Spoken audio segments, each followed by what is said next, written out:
Welcome to the Security Brief for Week 44. Before we dive in, make sure to subscribe and share this news. To our first story, the FBI and U.S. Cybersecurity and Infrastructure Security Agency, CISA, announced that several major U.S. telecom providers have been hacked by a Chinese group, Salt Typhoon. Reportedly, they've swept through telecom companies as effortlessly as a bad password slipping through a two-factor authentication attempt. While the FBI and CISA are as tight-lipped as a lock on a door that isn't there, their statement still manages to get the point across. Some very curious Chinese cyber sleuths have been listening in on U.S. telecommunications channels. Apparently, they accessed highly sensitive systems that were originally intended to help U.S. law enforcement catch bad guys, but not those bad guys. The FBI, in true action hero style, detected the malicious activity and rushed to notify affected telecom companies. They not only informed the companies but also offered technical support and shared information. According to inside sources, some company execs first thought they were being pranked, given the message's subject line was, "LOL, you got hacked," with the A being a @. Our neighbors up north didn't escape either, with Canada announcing their own Chinese-linked cyber saga. Canadian officials revealed that Chinese state-sponsored hackers have been running network scans across multiple government and critical infrastructure entities. Luckily for Canada, the attacks seem to have been more about checking things out than actually breaching anything.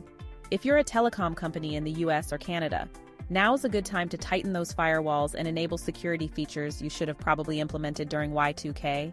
Moving on, Russia's threat group UN's 58 Tawolf has launched a hybrid cyber campaign targeting Ukrainian military recruits with malware that pretends to be an app to dodge recruitment. Yes, you read that right.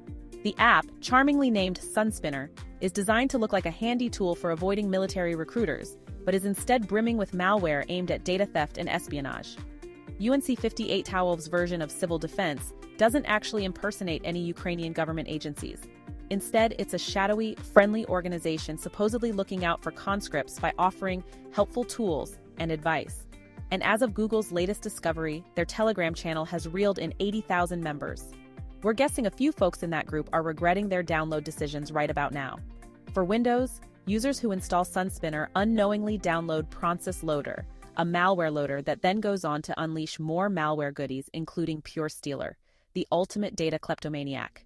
This malware targets everything from passwords and cookies to cryptocurrency wallets, all while making the poor recruit's device a glorified snitch.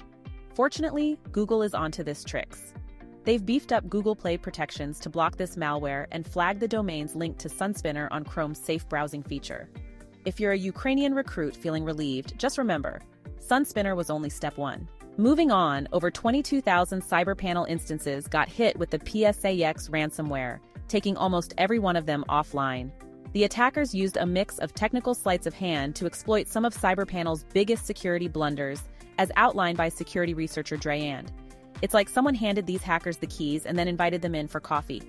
Dreyan, the researcher who first sounded the alarm, revealed a jackpot of vulnerabilities in CyberPanel 2. 3.6, here are some of the flaws. Instead of having a central way to check if users are logged in, CyberPanel handles it page by page, leaving some routes like upgrade MISCL status open to whoever stumbles upon them. Command injection. Because inputs on unprotected pages aren't properly filtered, attackers can send commands straight to the server, creating the cyber equivalent of leaving your front door wide open. CyberPanel's security filter only checked post requests, so hackers could use other methods, like options and put, to slip through undetected. Picture a door with a broken lock that everyone just politely ignores, except these attackers. Cyber search engine LeakIX found around 21,761 CyberPanel instances were hanging out on the open web, just waiting to be attacked. Within hours, that number dropped to only about 400. Where'd they all go? Well, turns out PSAUX ransomware waltzed right in and locked up thousands of servers, leaving them out of commission. For those stuck in PSAUX's grip, here's a sliver of hope. Thanks to a flaw in how PSAUX encrypts files, LeakIX and friends have crafted a free decryptor. But fair warning, if the ransomware's encryption keys differ from what the decryptor expects, using it could just make things worse. It's like trying to open a safe with the wrong code and ending up with your valuables in pieces. Always back up your data before attempting to decrypt. Moving on, as if election season isn't already chaotic enough, the FBI has added a new wrinkle. Scammers are coming for your wallet, using everything from fake campaign merchandise to sketchy investment funds tied to candidates. Yes, fraudsters have embraced democracy in their own way, by impersonating politicians, PACs, and entire campaigns, all to steal personal data and cash. The FBI has flagged pump-and-dump cryptocurrency scams that use high-profile names like Vice President Kamala Harris or former President Donald Trump to hype up worthless tokens. It's like the scammers' version of celebrity endorsements, except the only ones cashing in are the ones pushing the phony currency. If an election-related message feels a little too salesy or asks for money in an unusual way, stop and think before opening your wallet. The FBI also notes that donations to political campaigns aren't investments. If anyone's promising you a return on your campaign contribution, it's time to walk away. So whether you're gearing up to vote or just trying to enjoy your inbox without getting hustled, remember, during election season, the real scammers may not be the ones on the ballot. Moving on, hackers have launched a large-scale operation dubbed Emerald Whale, exploiting exposed Git configuration files to swipe over 15,000 cloud account credentials from private repositories. The operation, discovered by cybersecurity firm Sysdig, shows hackers using automated tools to scan massive IP ranges for exposed Git config files, collecting tokens that open doors to valuable data stored on GitHub, GitLab, and Bitbucket. The hacker's strategy is simple but effective. Look for carelessly exposed files and exploit them to harvest secrets like API keys and cloud credentials. These stolen credentials have already been used to download private repositories, enabling data theft and unauthorized access. In true cybercrime fashion, the data was exfiltrated to other victims' Amazon S3 buckets and later weaponized in phishing campaigns, spam attacks, and resold to other cybercriminals. For developers, this attack is a wake-up call. Sysdig suggests moving sensitive data out of codebases and into dedicated secret management tools. Using environment variables to handle configurations instead of hard-coding them into Git files can go a long way towards securing repositories. After all, Emerald Whale may rely on basic tools and automation, but it's proven devastatingly effective in exposing secrets that could lead to catastrophic breaches. On to our next news story. Interbank, one of Peru's largest financial institutions, has announced a data breach following a failed extortion attempt by a hacker who then leaked customer data online. The attacker, known as Zoldyck, claims to have stolen extensive sensitive data, which is now reportedly up for sale on various hacking forums. Interbank provides services to over 2 million customers, making this breach particularly concerning. The bank's official statement confirmed the incident, acknowledging that data belonging to a group of clients was exposed and that additional security measures were immediately deployed. While Interbank has not disclosed the number of affected customers, reports suggest that more than 3 million customers' information could be involved. Interbank's mobile app and online platforms experienced disruptions throughout the day, with reports of service outages even dating back to a separate incident 2 weeks prior. Despite the disruption, the bank assured customers that deposits are secure and that most of its systems are operational again. According to Interbank, once a full review of the breach is completed, it plans to fully restore its remaining channels.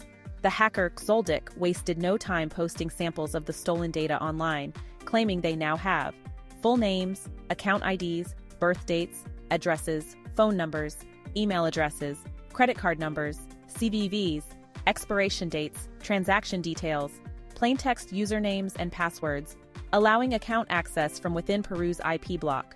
This incident underscores the growing risk of attacks on financial institutions and the challenging decisions they face when responding to extortion demands.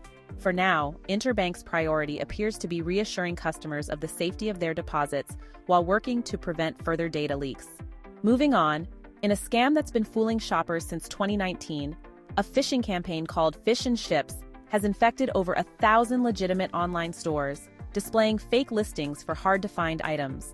Shoppers lured in by these too-good-to-be-true products are redirected to fake websites where their personal data, and often their money, is stolen. Unfortunately, the goods they purchase never make it to their doorstep. The attackers create fake product listings that blend in with real items and are even optimized for search engines. Once on the listing, victims are seamlessly redirected through multiple sites, eventually landing on a convincingly designed fake store that mimics the original. According to Satori researchers, this operation relies on 14 specific IP addresses, each hosting numerous fake shops with distinct but recognizable URL patterns. Initially, scammers used multiple payment providers to funnel funds out of fake transactions. Recently, they've added a payment feature to capture credit card details directly on their sites, bypassing third-party processors and further increasing their profits. This Halloween season, beware. Those great deals online may be nothing more than a trick designed to empty your wallet. Moving on, LastPass, the popular password manager, is warning customers about a scam campaign in which fraudsters post fake support numbers in Chrome extension reviews. These 5-star reviews promote a bogus customer service number, tricking LastPass users into contacting scammers posing as support agents. Once on the line, the scammers attempt to gain remote access to victims' computers, potentially compromising all their stored passwords. The breach traces back to a February 2024 ransomware attack orchestrated by the notorious Black Cat, aka ALPHV, ransomware group. After gaining access through Change Healthcare's Citrix remote access system, which crucially lacked multi-factor authentication, Black Cat made itself at home, stealing 6 terabytes of data and later encrypting systems. Once the user downloads the program, a Screen Connect agent from ConnectWise, a legitimate remote desktop software, installs, giving the scammer full access to the victim's computer. With this access, one scammer keeps the victim busy on the call, while another uses the remote connection to search for sensitive data, install additional software, or configure the system for continuous access. The fake support number isn't just used for LastPass. Bleeping Computer found that this same number is promoted across the web as a support line for a host of companies, including Amazon, Adobe, Facebook, Hulu, YouTube TV, Netflix, and Roku, financial services like PayPal and Capital One, streaming and tech services like Peacock TV, Grammarly, and Squarespace. These fake support numbers show up not only in Chrome reviews, but also on user-generated content sites like company forums and Reddit. While many posts are swiftly taken down, scammers continue to flood these platforms with new listings. This is a reminder that phishing can come from unexpected places. Even Chrome extension reviews with services like LastPass, where sensitive data could be compromised in a single click. Moving on to our last story, OpenAI's latest Chrome extension, ChatGPT Search, has received mixed reactions, with many feeling it behaves more like a search hijacker than a helpful tool. This new extension redirects all address bar searches in Chrome to ChatGPT Search, swapping out the default search engine and sending all queries to ChatGPT's new URL. You see, OpenAI introduced ChatGPT Search, an AI-powered tool that answers real-time conversational queries directly on the web. According to OpenAI, it provides fast, timely answers with links to relevant sources, blending natural language AI with up-to-date information like news, stock quotes, and sports scores.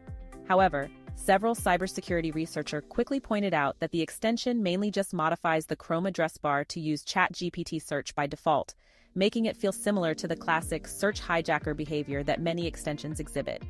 These hijackers often take control of browser search settings to redirect traffic to less than credible search engines. And while OpenAI's version is not harmful, it's seen as redundant by many. While there's no apparent risk in using OpenAI's ChatGPT Search extension, it doesn't offer much beyond what you can set up manually. Plus, every additional extension consumes resources and increases the potential for browser conflicts, so it's generally better to keep them to a minimum. In the end, this extension may appeal to ChatGPT enthusiasts looking for quick AI-powered answers in their search bar, but it's more a convenience tweak than a must-have feature. That's it for this week's news. Which story did you find most interesting, or any story that you wish was included? Make sure you comment under. Make sure to subscribe, and I see you soon.